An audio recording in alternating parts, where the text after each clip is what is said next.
بسم اللہ الرحمن الرحیم۔ واقعات و حالات 28 رجب 60 ہجری از زبان امام حسین علیہ السلام۔ حالات مدینہ میں رہنے کے قابل نہیں رہے تھے۔ لازم تھا کہ میں مکہ کی جانب کوچ کروں۔ میں نے سفر کے مقدمات فراہم کیے۔ مدینہ سے روانگی سے قبل رات میں قبر رسول کی زیارت کے لیے گیا اور ان سے خطاب کر کے عرض کی، سلام ہو آپ پر یا رسول اللہ، میں فاطمہ کا بیٹا حسین ہوں، میں آپ کا اور آپ کی بیٹی کا بیٹا ہوں، میں آپ کا وہ نواسا ہوں جسے آپ اپنی امت کے درمیان چھوڑ کر گئے تھے۔ یا رسول اللہ، آپ گواہ رہیے گا، انہوں نے مجھے خوار کیا، مجھے ضائع کر دیا ہے اور میرے احترام کا پاس نہیں رکھا۔ جب تک آپ سے ملاقات نہ کر لوں میری آپ سے یہ شکایت برقرار رہے گی۔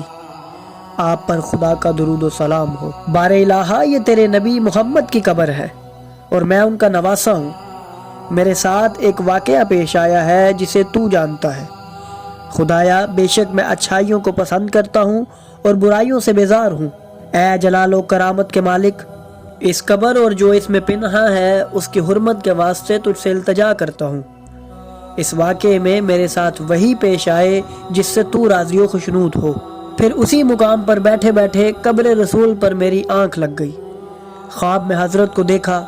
آپ نے مجھے اپنی آغوش میں لے رکھا تھا اور میری پیشانی پر بوسے لیے جاتے تھے اور فرماتے تھے، میرے بچے حسین، تو بہت جلد زمین کربلا میں میری امت کے ایک گروہ کے ہاتھوں قتل ہوگا۔ وہ تیرا سر تن سے جدا کر دیں گے۔ اس وقت تو پیاسا ہوگا اور وہ تجھے پانی نہیں دیں گے۔ اس سب کے باوجود بھی انہیں میری شفاعت کی امید ہوگی۔ انہیں کیا ہو گیا ہے؟ خدا روز قیامت انہیں میری شفاعت نصیب نہ کرے۔ انہیں خدا کے یہاں کوئی مقام حاصل نہیں۔ میرے عزیز حسین، بے شک تیرے والد، والدہ اور بھائی میرے پاس آ گئے ہیں اور تجھ سے ملاقات کے مشتاق ہیں۔ بہشت میں ایسے درجات ہیں جن تک تو شہادت کے بغیر نہیں پہنچ سکتا۔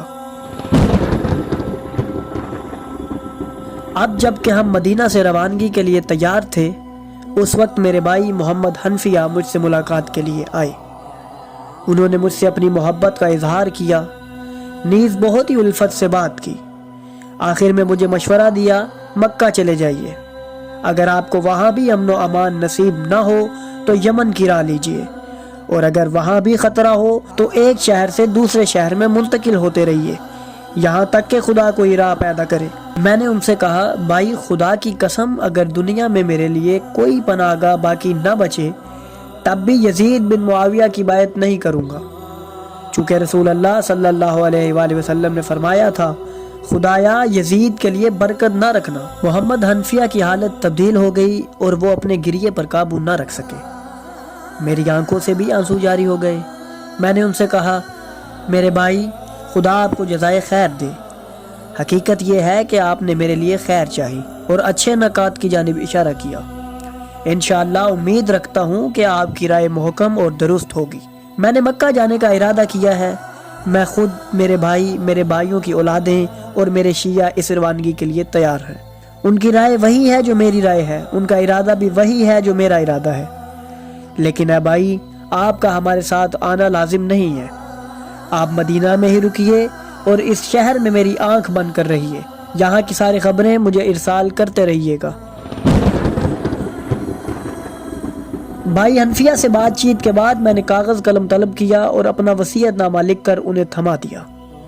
وصیت نامے کا متن یہ تھا، بسم اللہ الرحمن الرحیم، یہ حسین ابن ابی طالب کی جانب سے اپنے بھائی محمد بن حنفیہ علی ابن ابی طالب کے نام وصیت ہے۔ حسین بن علی گواہی دیتا ہے کہ خدائے واحد کے سوا کوئی معبود نہیں اور اس کا کوئی شریک نہیں۔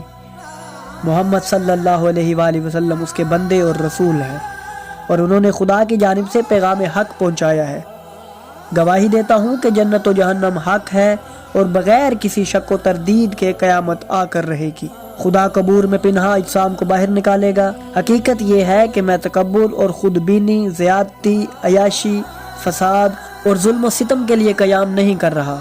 میرا ہدف امر بالمعروف اور نہی عن المنکر ہے۔ میں اپنے جد رسول اللہ اور بابا علی ابن ابی طالب کی سیرت پر عمل پیرا ہونا چاہتا ہوں۔ جو مجھے قبول کرتا ہے وہ جان لے کہ خدا سرچشمہ حق ہے اور وہی اجر دینے والا ہے۔ اور اگر کوئی میری اس دعوت کو قبول نہیں کرتا تو میں صبر کروں گا یہاں تک کہ خدا میرے اور اس کے درمیان حق کے ساتھ فیصلہ اور حکم فرمائے، اور وہ بہترین فیصلہ کرنے والا ہے۔ بھائی، یہ تمہارے لیے میری وصیت ہے، خدا کے سوا کسی سے توفیق طلب نہیں کرتا، اسی پر توکل کرتا ہوں اور اسی کی جانب پلٹ کر جانا ہے۔ 27 رجب سن 60 ہجری عصر کے وقت کچھ افراد ولید کی جانب سے میرے پاس آئے تاکہ میں یزید کی بیعت کے لیے ولید کے پاس حاضر ہوں۔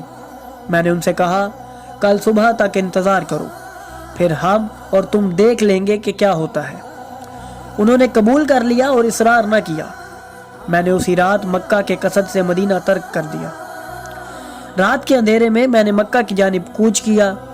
میں اس وقت اس آیت کی تلاوت کر رہا تھا، فخرج منها خائفا یترقب قال رب نجنی من القوم الظالمین۔ چنانچہ موسیٰ ڈرتے ہوئے، خطرہ بامتے ہوئے وہاں سے نکلے، کہنے لگے، اے میرے رب، مجھے قوم ظالمین سے بچا۔